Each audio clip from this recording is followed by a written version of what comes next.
National Women in Roofing is an organization with a mission to empower women in the roofing industry. So I just wanted to thank our sponsors really quick. Here are our diamond sponsors.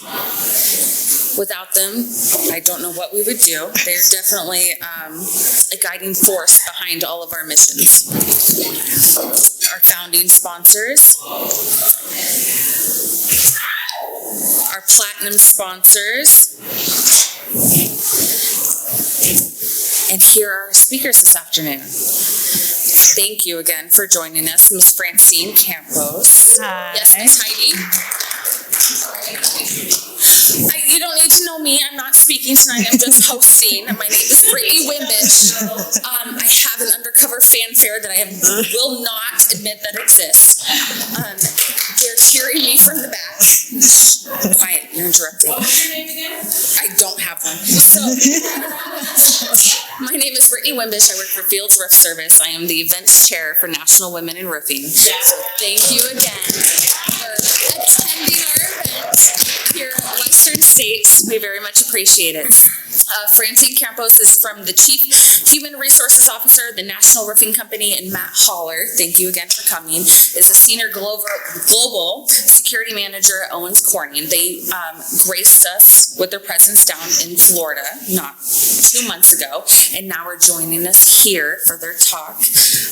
We are going to start our talk on conflict de-escalation. So please get your questions ready. They're full of information, and it's going to be a great afternoon. Thank you. Yay, thank you, Brittany. Thank you. Woo. That was amazing. Thank you so much, Brittany. All right, let's start.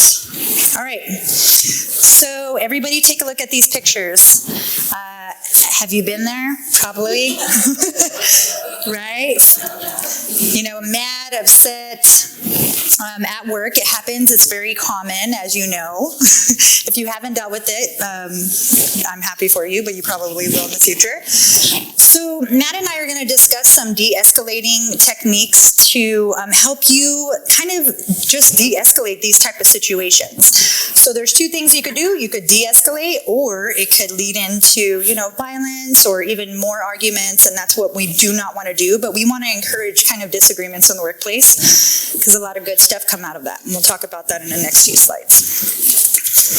All right. So as I said, disagreements happen in the workplace. It's very normal. Think about, you spend most of your time with people at work, now virtually and in person. So a lot of people have different views, different backgrounds, different political views. There's a lot of differences, and that sometimes could create disagreements.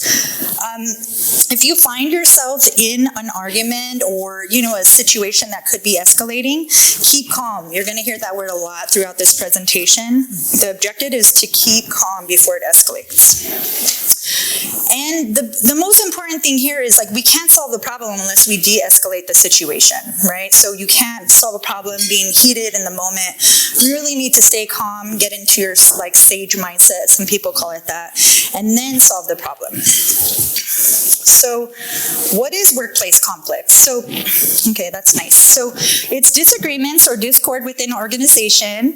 As I mentioned before, it's really great to have these disagreements in the workplace, because you get to hear different points of views, you get to build relationships, you get to know people better. It just can't escalate into an argument, or you don't want it to escalate.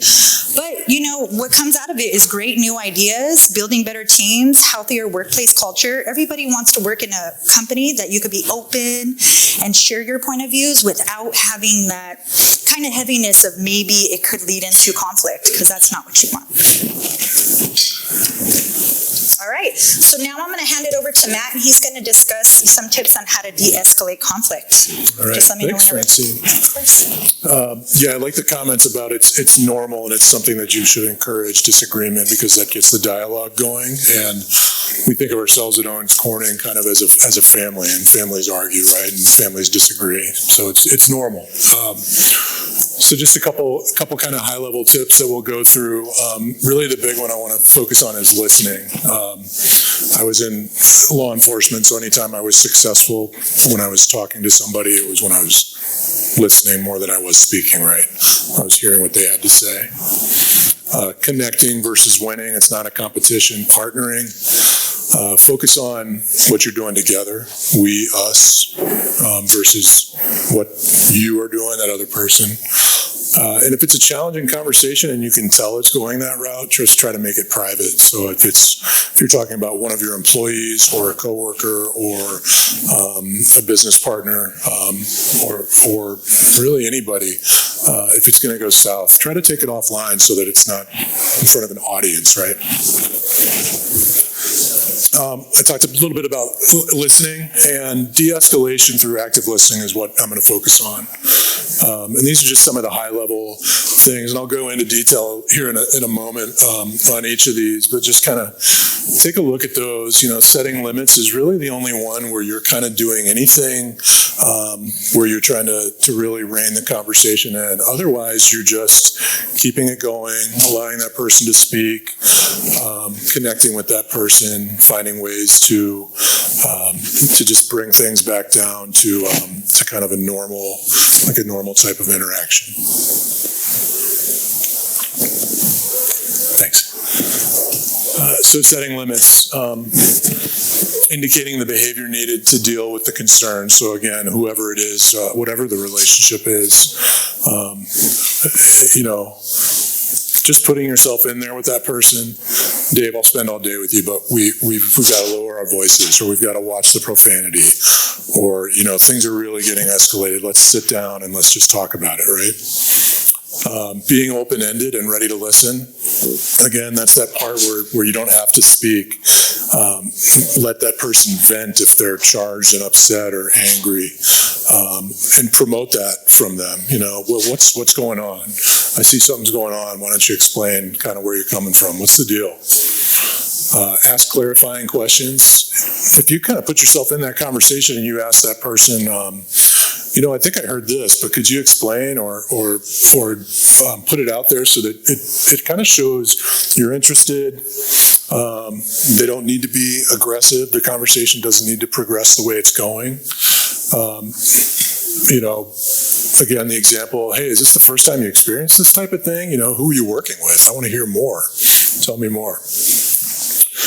Summarizing and paraphrasing just shows that you're listening. So they've got something that's bothering them, whether it's a grievance, or if you are a supplier in the industry and you're dealing with somebody on a warranty claim, or you are own or run or work at a contracting company and you've put a roof on someone's home, right? Paraphrasing, you're listening to what they're saying and you're putting it back out there so they know that you were listening, they know they've been heard. Acknowledging their point of view. So again, you kind of sense a theme here. You're validating their feelings. It doesn't mean that you necessarily think they're right, or that the way they're acting is appropriate, or that what they've said is appropriate or professional. You're just acknowledging their feelings. I understand. I get it. I understand where you're coming from. I get why you might feel that way. That kind of just sets the framework for the conversation to actually move on to Francine's point about solving the problem. But what do you have to do first? Get things kind of back to normal. You can agree without conceding. 2 days is really short notice. You're right. The reality, and I'm not suggesting you say this, but 2 days notice happened, right? You've got to deal with it. You can admit that it's not enough time, concede that, and then try to move on. Apologizing. Apologizing is not always easy, especially if you haven't done anything wrong, or your company hasn't, or your employee hasn't. But if you put yourselves into someone else's shoes and they're emotional, they're charged, they're really kind of going off, it can help. It can help to hear an apology. And again, that doesn't mean internally that you have done anything wrong. It just means that you're saying, I'm sorry that this is happening. I'm sorry that we are all having to deal with this. It's unfortunate. Let's see what we can do. Common ground. I've never found someone that I couldn't find something that I had in common with them. So just find something, even if it's you know, I get it. I was on the phone with such and such the other day, and I was right in your shoes, so I know where you're coming from. Just putting yourself with them. So mirroring what they say, that's kind of similar to paraphrasing what they've said, but just repeat some of the key words. So you just want this to happen. This is what you're really, you know, just repeating it, and kind of subconsciously it lets them know that they've been heard. Speaking like a person versus a corporate manual, we all have policies in place of some type. You know, I work for Owens Corning. You can imagine a large company like ours. There's volumes of policies on all sorts of things. But when you're speaking to somebody, you don't want to speak like a corporate manual. You want to speak like a person, and that can really help kind of take somebody and put them back into, you know, their baseline normal behavior. Bring them back to reality. Something to hit on this one, I think, is in law enforcement, and I'm not recommending, and I'm not saying that it's always appropriate to do this, but if somebody is charged and amped up and, you know, they're cursing or they're using some type of language, you don't necessarily want to put yourself in there and always say, you know, I'm going to speak just like that person is. But if you can mimic the way they're speaking, it might put you on the same level with them. So again, it's just, you know, it might be appropriate to say, yeah, what the hell? I don't, you know, I think that was bullshit too, you know, right? And that may or may not work. Use your own professional judgment with who you're speaking with, where you are, what the situation is. Encouragement, so that just keeps them going, lets them know that you're there. Okay. What else? What else happened? Yeah, you know, that's that nonverbal feedback. Emotion labeling. So you don't have to get it right. This is where you're trying to say, it sounds like you're incredibly frustrated. That situation sounds frustrating. That might not be the word they'd use, but at least you're putting some sort of label on it. And again, that just is recognizing that they're dealing with something that is a challenge for them, and you're putting yourself with them. Yep. Thanks, Matt. Yep. All right, let's talk about people under the influence. We're in Vegas. Hopefully we're all present now. But we all work for roofing companies, right? We all have been there. Our roofers sometimes come to work. They're under the influence. They could be, you know, in a disagreement with their manager, their foreman, the project manager. We all know this. It's best not to have these conversations when someone's under the influence, even if you're under the influence, even outside of work. You kind of just want to maybe just put it aside and just say, you know what, this conversation's not going anywhere right now, so maybe we could chat later or tomorrow over coffee. Just trying to like end the conversation, because it's not going to go anywhere. You know, people that are drinking obviously are more volatile, more resistant to authority, less able to reason. They might even say something that's inappropriate. We deal with that a lot in roofing anyways. I'm not under the influence. So again, the best thing to do is stay calm. Just stay calm. Don't attempt to reason or argue. It's going nowhere. When someone's under the influence, it's going nowhere. All right, so a few things to avoid. So avoid becoming emotionally involved. I know this is way harder said than done. When you're in the heat of the moment, in an argument, you know, sometimes people cry or yell, you know, try to refrain from those things, because it's just going to add more to the conflict, and then that could lead into more like something else that's worse. Avoid engaging in power struggles, you know, especially when you're in a heated conversation. No one wants to hear like, I'm your boss, do this now or you'll lose your job. Like, no one wants to hear that anyways, let alone in a conflict. Avoid becoming rigid in your process. You know, kind of feel your situation. If you don't really need to think like, okay, I need to check all these boxes before I can move forward. Just try to stay calm and just don't be so rigid about it. Avoid telling the other person that you know. I know Matt said this, we talked about this before. Sometimes that gets people upset. But again, seal the conversation. If you say, oh, I know how you feel, and they're like, no, you don't know how I feel. Like, if it doesn't seem appropriate, just don't say it. Of course, avoid raising your voice, cussing, making threats. aggressive language, and do not try to intimidate a hostile person. We don't know what's going on with them. You know, it could be that one little word that you say that just triggers them, and then who knows what's next. So don't try to intimidate or use aggressive language. And safety is a priority. So if you feel like things could lead into an unsafe situation, Matt will talk about that a little bit on the next slide, but always, you know, don't put yourself in a situation where you feel unsafe. That's the number one priority. Get out of that, or whatever you need to do to get out of that situation. But Matt will talk about that a little bit on this next slide. Yeah, just a note. Also, and Francine brought up that point about,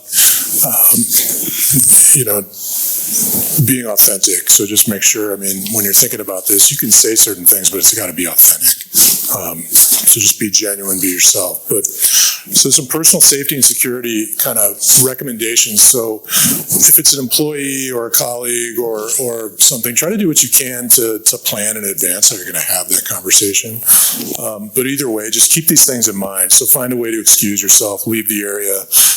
You know what? We've got some hard questions to answer. Let me go grab my HR colleague who I think might have some more detail on this, see what we can do, you know, and just exit. Let somebody know what's going on, get a buddy, bring them in. Again, don't isolate yourself, especially if you already think that the person is emotional, intoxicated, charged, acting out, etc. Make sure that you've got someone else with you. Maintain a safe distance. You know, you hear 6 feet or more. I don't know that there's really a rule to it, but try not to turn your back. Keep an exit path. So if you're in a room and you're having a conversation about performance, or if you are, you know, on a job site and you're talking about with another contractor or somebody, just make sure you've got an exit path so you can get out of that situation. Signal for assistance. So we, you know, a lot of what we deal with at Owens Corning with this kind of stuff, and again, I say a lot, I mean, relative to the amount of issues we have, which are very few, but are mostly about employee interactions with one another or with their leadership. So we always recommend that our people in the field, whether they're at a plant, et cetera, have some of these things in place on the front end. And that would include like a distress signal so that you can notify your colleague, hey, you know, this is going wrong. And that can be something like a little button that rings into the next room, or some sort of kind of hand signal or something like that. Be mindful of obstacles. So in one sense, it's good to have something between you and that other person. In another sense, they might get in your way if you were trying to get to safety and wanted to exit the situation. Never try to physically remove an individual from the area. So whatever your professional situation is, it's not your job to physically remove somebody off of a job site or out of your building or out of your office. If it's gotten to that point, then that's a call to 911 or a call to security or something else.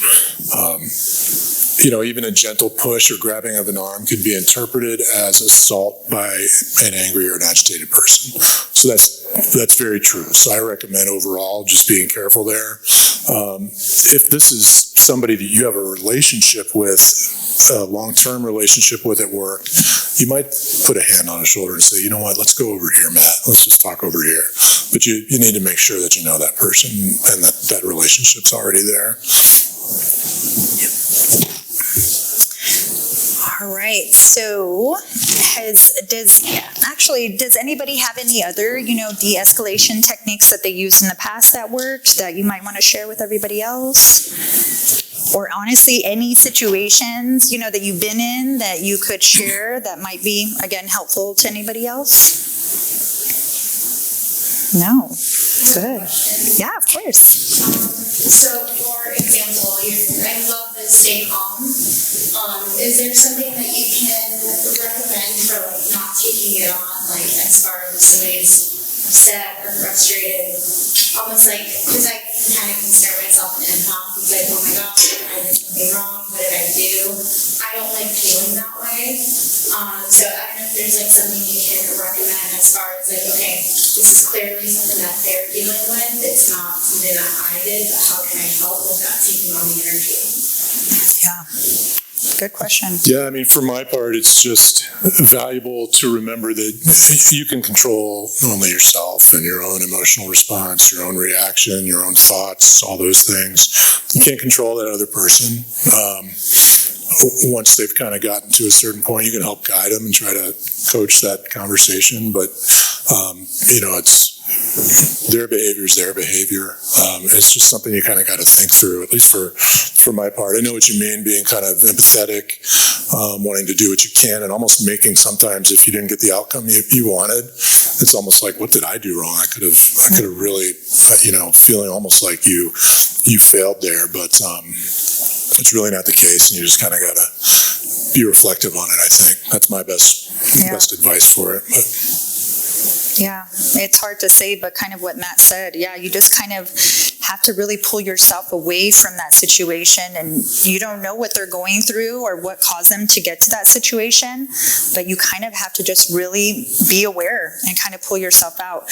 I'm in human resources, and I take on a lot of the brunt. I have employees come into my office all the time, personal problems or work-related problems, and I take it home, but that's just the type of person I am.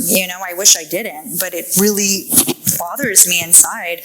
But it's just kind of the person I am in a way. I try not to do that or not trying to get emotionally involved, but it's really hard not to. I think it's kind of built into the type of person you are. But yeah, just try to stay calm. I call it my SAGE mindset. I finished a PQ program. It's really great, but it kind of sets your when you're about to get in a heated conversation, or you're going to go into a heated meeting, kind of reset your mind. Maybe look it up. I don't know if it would be helpful, but it was definitely helpful to me. But yeah. I mean, it is helpful. I always like to hear other people's perspectives. I think for me, if it helps anyone in this room, whenever I have clients or I have somebody that's upset or frustrated, I do what I can to de-escalate the situation there. Mm-hmm. I'll literally go take a walk and I'll listen to a podcast or something. Yeah, and that helps. 15 minutes of me time helps reset me and then get back into a better mindset. But of course, when you're in law enforcement, sometimes you Yeah. No, we still took walks and podcasts. Gary Vee in your head. Yeah. No, that recharging piece, because another one might be coming right around the corner that you've got to deal with. So the reset's important. It is. Yeah. And that's what the PQ program is. It's kind of like a impromptu yoga session in a way, but it's not like you have to sit in calm, quiet. It's just like, okay, this is where I'm at. I'm in my car, or I'm in my office. Here's, 2 minutes they take just to kind of reset. It's just like a walk or something like that. So it helps. Any other questions? I just want to observe or comment on the similarity of living with teenagers or toddlers, and Yes. not solve the problems while you're in them. Yep.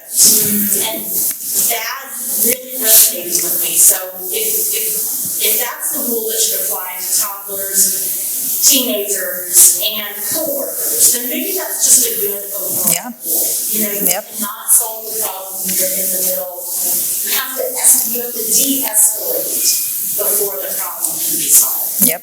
And the other thing that I was thinking too was about controlling your emotions. I used to have a problem where I would cry at conflicts because I was so angry. And so I do the 5 senses, and I'll touch something, or I'll take a sip of my water bottle. And activating those other senses helps me to calm down. I never cry anymore. You're on. That's good. That's good advice. Yep. Any other questions? Yes. It just seems like there's a really big difference too between dealing with customers who are angry and upset, and then dealing with coworkers, and then dealing as a boss if you have to make some changes or do something like that. And there's a lot of these different conflicts that where does one can get violent or not violent? So I'm kind of interested in your thoughts on, kind of looking at that, because you can get a customer who's very abusive. Absolutely. And we have men who try to bully us all the time. Yep. And they try to put us into a conflict situation, and so by just sitting down and dealing with that. Yeah. That's another time. Well, and not getting emotional, that's the part too, right? Because you're like, you're going to listen to me, like you're not. Yeah, it's a tough, I think though, as long as the basis, like you're trying to stay calm, you're trying to de-escalate, and we're going to talk a little bit about workplace violence in the next presentation and kind of indicators, and that could be, again, customers, your kids, school, a lot of situations. But I think, yeah, the best thing to do is try to keep calm and try to de-escalate it. Ask the questions or use the techniques that Matt spoke about a little bit, trying to just, it's in any situation, it's really hard because if a customer is coming at you and yelling, I mean, you can't yell back at them, you don't want to yell, you want to, but you can't. So you're just going to have to use some of those techniques to kind of calm the situation. Once the situation's calm, then you can work the problem out, no matter what it is. It feels like a lot more too, because now in today's society, like there's normal toxic, and you've got people that are trying to resolve, and they're just really wanting to be heard. And so that's a huge technique, to be acknowledging how they may be feeling, asking questions, kind of empathizing. But it feels like now, we're in this, just people have lost their shit. Yeah. Well, especially online. There's nothing, I think there's people out there just trolling around, making problems, because, they want to have conflict, and you're just like, all right, I got to remove myself from that. You've got a few of these techniques that you can try, but there's also the last resort, which is just walk away. Yeah, just leave. Because some of this isn't going to resolve because of the people that just flat out don't want to resolve the issue. Yep. It's a weird world. It is. It really is. Yeah, there's definitely interactions or just personalities that you can't, they're just not going to get there with you. So just end it. From a law enforcement perspective, like my dad is a retired police officer. Yeah. It's they're just people that are out to pick a fight. It doesn't matter what you do or how you do it, and people in the parking lot. TikTok's full of videos. Yeah. It's just there's all these de-escalation techniques, but it's at the end of the day, you kind of have to really be assessing on the fly of okay, are we going to get to a place where we can resolve this, or is this person just wanting to abuse somebody? And I'm not going to choose to be that person. Yep. So. Yeah, and you totally have to be the bigger person, and that's hard in itself, because you do want to talk back in a way, or if someone said something bad, you're like, but it's not going to go anywhere. Like you said, it's just going to it's going to get heated, and who knows where that goes. You got to really assess it, but listen, I've heard you and I empathize, but we're not getting anywhere. Let's get beyond that and let's figure out what's next. Okay, this conversation's not getting you what you want, but I do understand where you're coming from. But what can we do to just move on from it? Yeah. Agree to disagree. What do you need? Just we've gone around the circle, we've been 15 minutes in this conflict resolution thing. What exactly are you looking for from us at this point? Yeah. And they didn't. So I just want to argue. Just let me argue a little bit. Yeah. I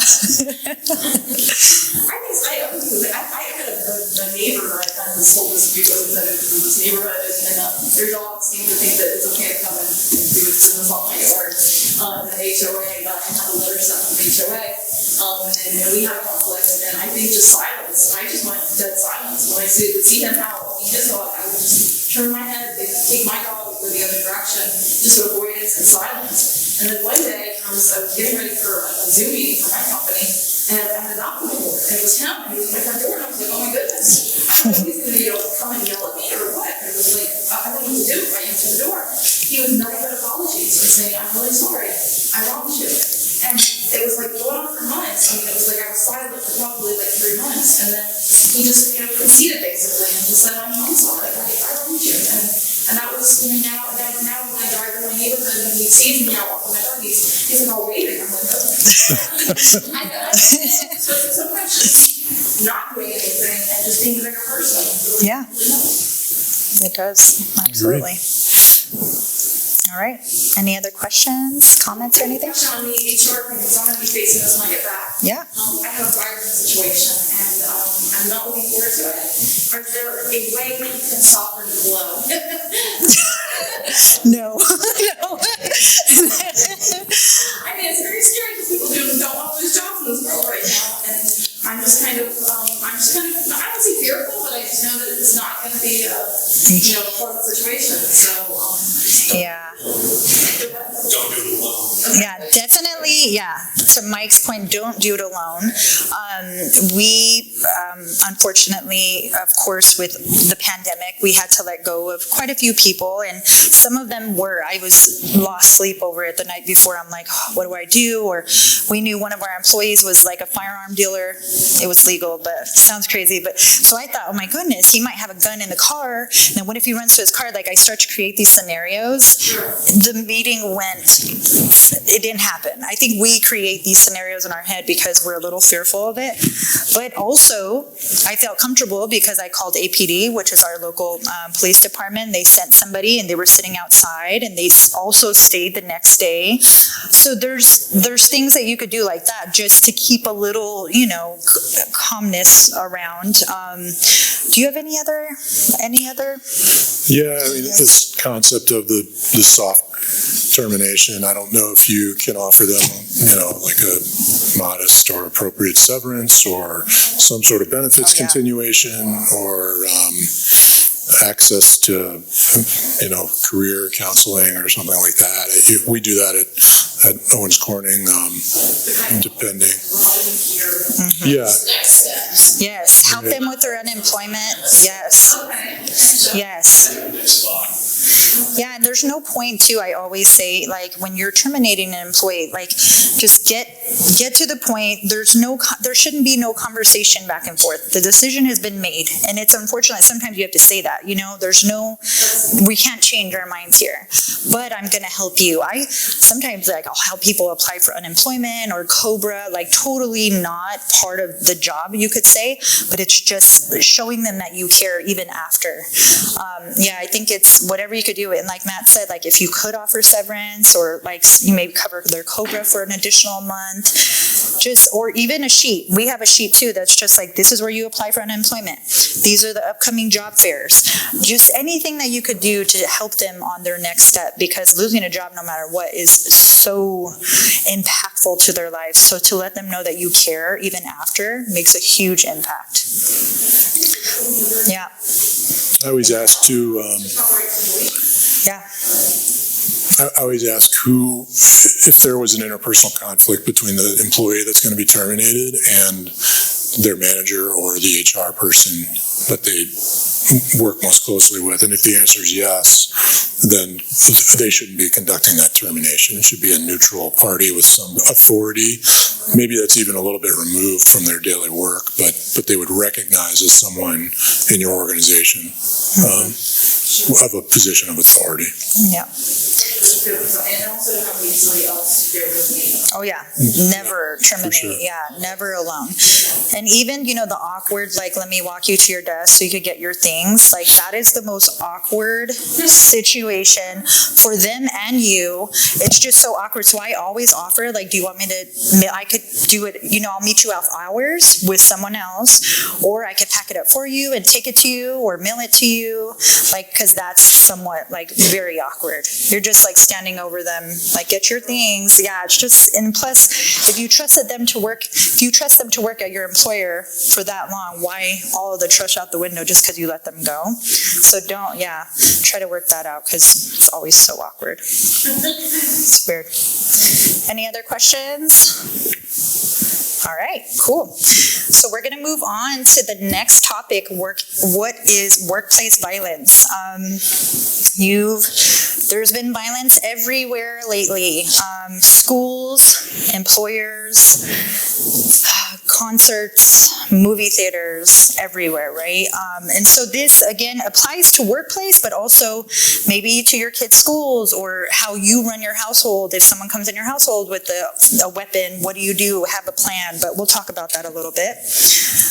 All right, so workplace violence. Workplace violence is any act or threat of physical violence, harassment, intimidation, or other threatening, destructive behavior that occurs in the work site. Again, anywhere, not just the work site. But so as I said, this is everywhere. We see it in the news all the time. I looked up some statistics, and 2 million U.S. workers experience workplace violence each year, and that number is rising. That's pretty significant compared to years prior. Also, between the years of 1995 and 2015, workplace homicides have more than doubled. You know, that is so scary, right? Again, not just in the workplace, but our kids' schools, places where we go. Sometimes when I go to the movies, I'm like looking out for the exits. Like, it's so sad that we have to do that, but that's kind of our life now. It's just really unfortunate. So Matt's going to talk a little bit about like workplace violence, but also some pre-violence indicators. So examples of workplace violence, if you think about kind of the spectrum, you know, of something like harassment, inappropriate comments, threats, up to intimidating, and then all the way on kind of the other side, workplace homicide, stalking and domestic violence. Again, those might not take place at the workplace, but they can certainly spill over into your workplace. So if you've got an employee that's got a domestic order or something, or has a former significant other that's committing, you know, some sort of spousal abuse, that can show up unannounced at your workplace. Real quick, the sentence on the bottom, usually there are signs along the way. So you don't necessarily, if you're talking about someone in the workplace, more specifically, usually know those people, so you know their baseline. You know, I think the last time we gave this talk, I said something like, if you have someone that runs a little hot, that's just who they are. That's normal. So you know who they are. You don't need to focus on. What you want to focus on is changes to their behavior over time, the duration and the intensity of those behaviors that are outside of what's normal for the person.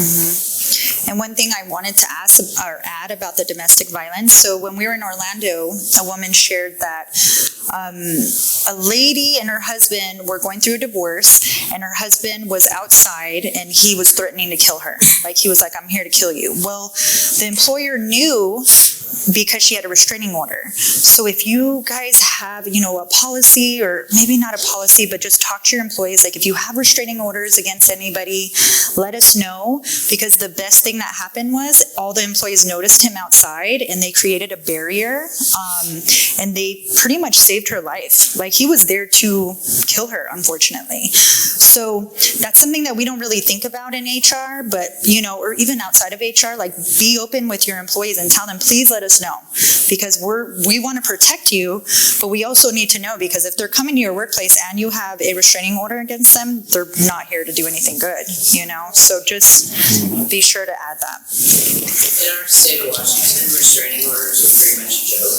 Oh. And we have the highest, I want to say first or second highest national per capita deaths for people that had restraining orders against domestic partners. We just had one within the last 5 years where the lady was murdered on site picking up her children. Oh my gosh. And I think it's really important to, like, you know, you vacillate as an employer going back and forth between, like, I want to get involved and I want to protect this person, but I don't want to get involved and I really don't know the story. And the ultimate, from an employer standpoint, is you have to be involved. Yeah, you have to recognize that there's a reason why that's there, and you can, as employers. Yeah, especially if the state's not going to step up and, you know, take care. At least you can take care of your fellow coworkers and your employees. Yeah, because the restraining order follows them to the workplace, so they still can't go to that workplace. But if you're not aware and something happens, like, other people could be a victim of that as well. And if they know that there happens to be a state like Washington can't be the only place that has that happen, it's like if they're aware that there's pretty much no repercussions, or they get a slap on the wrist and they get to move on from here. Yeah. So sad. Very sad. So who commits workplace violence? Anyone. So current and former employees, people connected, you know, customers, clients, contractors. Again, we were talking about domestic violence, spouses, and then people not connected to our workplace. So depending on where you are, for instance, I have a lot of our manufacturing facilities that are in depressed urban environments, right? So there's a homeless population right outside. There's a pretty big correlation of homelessness and emotional disturbance. So people that are unpredictable and are right around our facilities. So that's just one example. Pre-violence indicators. So these are things, and just high level to keep in mind. And again, we're talking about, if you're out in public or if it's someone, then you can use these, whether it's a conversation that's going south with someone you work with or that works for you, et cetera, or just out in public and you're witnessing something from, across the room. Hands, again, I keep going back to my law enforcement days, but always we would focus in on hands. So that's like the first thing. And that doesn't mean if I can see your hands that I'm automatically safe, but it's a good indicator that if someone's kind of back here, then, what are they doing back there? Some of this stuff is somewhat obvious. So a change in facial skin tone, sweating, breathing. So, their body, they're not able to control kind of what's going on, right? They're just getting amped up. Pacing, rocking, mumbling, profanity. Those are, again, just those kind of displays you might expect to see from somebody that's considering acting out or is kind of putting on that show before they might be acting out. I talked a little bit earlier about obstacles. So if you're in a room and suddenly someone's moving things that are between them and yourself, there might be a reason. So just be aware of that. Bulging and padding of waistline. So again, I'm obviously referring to someone that potentially might be armed or have a firearm. This doesn't mean I'm recommending that you tackle that person right away, but just maintain some awareness, right? See what they're doing with their hands. The boxer's stance. So usually when I'm talking to someone, it's kind of straight on and we're having a conversation, but it's just natural for people to sort of blade their bodies, even if they haven't been trained. It's just like a natural human movement to get into that kind of boxer stance. So keep that in mind. Really, this one could just be summed up with any kind of eye contact or lack of eye contact that's just not natural. So if they're just won't even look at you in the eye, or they're like laser focused on you and you can see that intensity. Obviously people, is there anybody in the audience last time someone put their sunglasses on? So sunglasses inside would be a weird one. Scanning and target glancing. So if I, and this is true of somebody that's maybe thinking about committing a mugging or like a purse snatching, if they're kind of like glancing at that purse, right? They're considering acting on it. So if they are just kind of like looking at you and you see them kind of staring, that might be an indication. Delayed responses. So you're trying to have a conversation or de-escalate or get or provide some information, and they just it's not registering. So that just can show that they're processing things a little bit slowly, and it might be because mentally they're consciously or subconsciously preparing to act. Self-pacifying. This is someone, they don't even know they're doing it. They're trying to put themselves at ease because they're angry and they're amped up. And what I do is like something like this. Like I'll rub my arm. I put it straight down and just start rubbing my arm, whether I'm uncomfortable or nervous or angry, and trying to just settle myself down. If you see me later in the casino and I'm doing that, so it's okay. Don't get worried. Anything you would add, because what I feel like, just because this is National Women in Roofing, there's a lot of times we notice this behavior and we ignore it because we don't want to create a scene, because we're females, because we're told to be, don't make a big deal out of things. Is there anything you would add for ladies that have recognized something like this? It's so hard, and I can't put myself in your position as a female professional in your industry at these kind of events, but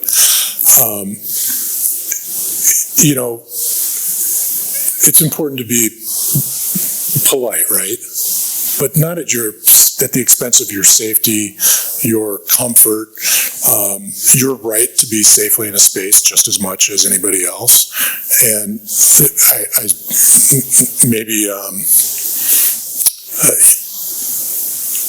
I say, you say and do what you need to do. And if that's going to hurt someone's feelings, and if it's a man's feelings that's in your industry, that's their problem.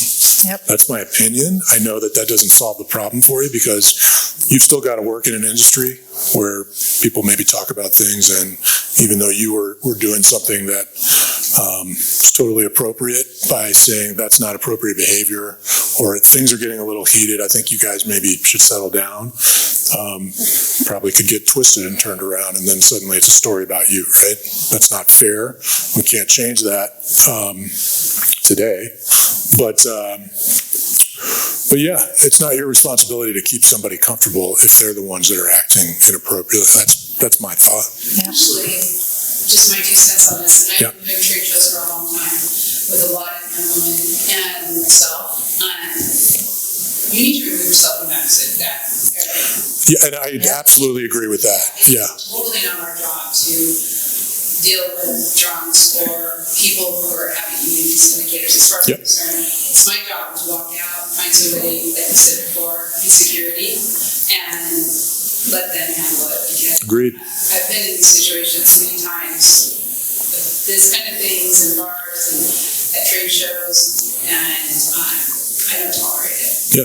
No, and you shouldn't. Yep. And I find people to deal with it. And I actually have trained, we actually have classes before we come to these shows, especially with newer women in the industry. We talk about it, and we have a training system. Right. And we also, I am really big on knowing your surroundings, feeling the energy, the tension, and removing yourself from that situation. Yeah. There's honestly nothing, and making sure you're taking everybody with you, right? Right. No woman left behind. So you gather the people and you get out of that situation because, sorry, that's how we treat it. No, you're 100% correct. Yep. Well, and a real conversation to Heidi's point that she won't talk about is, we have an industry group in this industry that don't think women belong here. Yeah. And we had it rear its head at WRE when we were all there, that we basically had a female told that we don't have any purpose or place to be in this industry. To her face at the trade show booth. And, I think that, we need to be really aware of the fact that we're making some really great strides. There's a lot of people that are embracing the females in the industry. I'm a business owner. There's a lot of us that are starting to infiltrate and doing some really good things, but we need to tread carefully because there is an undercurrent. And I hate that it's particularly the storm chasing group that tends to be very, what the hell are you people doing in our industry? And it was just mind-blowing to me to have it come up at IRE in the manner that it did, because I didn't know that faction existed. Yeah. And I've kind of just been like, we all support each other, we're all really proud of each other, we're all really moving in this different direction. But to have somebody tell a female, we don't do events for people like you, and you are not a person that we think should be in our industry, was really interesting to me in that, we've got this group that we have to be really careful with. Yeah. And it's real. When you remember how we it was interesting, it was actually me who works for me. She was like ready to teach the world. Millennials, right? They're like, get your ass. She said, they can't do that. I said, do you talk about de-escalation? Turn your down, EJ. Calm down. What we can do. And the word got out, and we put that word out in a very strong way, not just at women, but to sponsors. Well, we hit it with the trades, right? Yeah. It's the people that are supporting us, when they hear that behavior, suddenly they're kind of not so interested in supporting us. Yeah. That's how you don't go to their booth and confront them, because that's Right. most ones do. That's not That's not going to get it. Yeah. That's how you end up initiative. Yep. Yeah, and, I would agree. I mean, especially if you're at something like this, there's security everywhere. So if you're in that situation and you feel threatened and unsafe, yeah, exit and find security. My comment was only, you don't have to acquiesce to that behavior. You shouldn't be expected to. So, good for you. I'm glad that you did that. Yeah. It's crazy that we're still having this conversation. Yes. 2021. Yes. It's going to go away anytime. And the impact that women have made in the industry, just that alone, you're like, just let that speak for itself, And again, there are a ton of men in this industry that are super supportive. Of course. Even some of the older generation that are just like, we're so excited, you guys are bringing good things and stuff, but we need to be careful because there's quite a faction of groups that just don't listen. We're going to prove them wrong. Thanks for bringing that up. Yeah. All right. So being prepared for workplace violence. You never could be fully prepared. But if your employer doesn't have a plan right now, please, get in touch with HR or safety and help them create a plan. It's not just a plan on a paper. That ain't going to do anything. It's like practice, practice, practice. We recently purchased a building from another construction company, and they had active shooter training where they hired someone to come in with like a fake gun, and be like, okay, what do we do? Where do we get out? Where do we hide? And so those are the type of practice that you should do. So it's not just on paper that someone signs off on, because even in the heat of the moment, you're probably going to forget everything anyways, but you might remember a few things, So again, if you don't have a plan, please help create one or encourage them and practice. Someone shared at the last event in Orlando is they worked in a bank, but they did active shooter robbery training every single week. And then a robber came in and she forgot everything. So she told her employees around her, she was like, I freeze. So they knew that. So if it happens again, they could kind of help her out because she literally was like, I didn't move when that happened. So your plan should include the following. Of course, get out. If you have an exit that you could get out, run, get out. We're talking about someone that has a weapon, a firearm. Get out, stay low, try to hide. If you're thinking that, they're shooting behind you, try to zigzag. It sounds really scary, but they can't really have a target if you're moving around. Throw things behind you to try to get away from them. If you can't get out, hide out. So think of if there's a room that maybe it's like a computer room, IT room, maybe go in there, barricade the door, turn off the lights, put your phone on silent if you can. I know when you're in the heat of the moment, it's probably the last thing, but imagine your family's seeing everything unfold on TV and they start calling you and you're in a hiding spot and then your phone rings, but try. But again, practice. This is going to help you practice. If you, a lot of people, like I said, just freeze. If you see people like in a corner just hiding out, grab them. You have the opportunity to save their life. So grab them, take them with you, take them outside, take them in the room, wherever you decide to go. If you don't have the opportunity to get out or even hide out, the best thing to do is fight. I know it sounds crazy, but fight for your life. Fight. If there's other people around, make eye signals. Maybe enough people could take that person down. Maybe take the weapon out of their hands. If that's your only opportunity at that moment and you can't run, fight. Just fight for your life. It sounds so scary and even gives me the chills talking about it, but just fight. The other thing is when law enforcement arrives, make sure you don't get out of your hiding spot till they arrive and for sure that's them. But make sure, you put your hands up, head down, especially if the person with the weapon hasn't been found yet. You don't want them to think it's you. So make sure you let them know, I'm just getting out, I'm an employee here or whatever it may be. And the other thing, through this whole crazy scenario, if you're doing this, try to take mental notes of what's happening around you. What did the person look like? What were they wearing? What kind of weapon did they have? Unfortunately, were there victims? Like, where were they? Try to take mental notes. I mean, it's so hard when you're in these situations, but it could make the difference. It really could. Does anybody have any questions? Oops, sorry about that. Any questions about a plan or have, need help? If you want to get my contact contact information. I could send you some templates on some plans, or there's a lot of good videos. Like I said, the best thing is not to just put it on paper, practice it. It's the biggest thing, and it could really save your life. It's so important. Yeah. We've got a certain room. The get out is the first thing they teach men in general to all. If you can get away, just get away. First to that. Yeah. It's just the first thing. Always, always, always. If you can get away from it, get away. Get away. Don't think of it as, oh, we did it right away. You avoided the situation. Yep.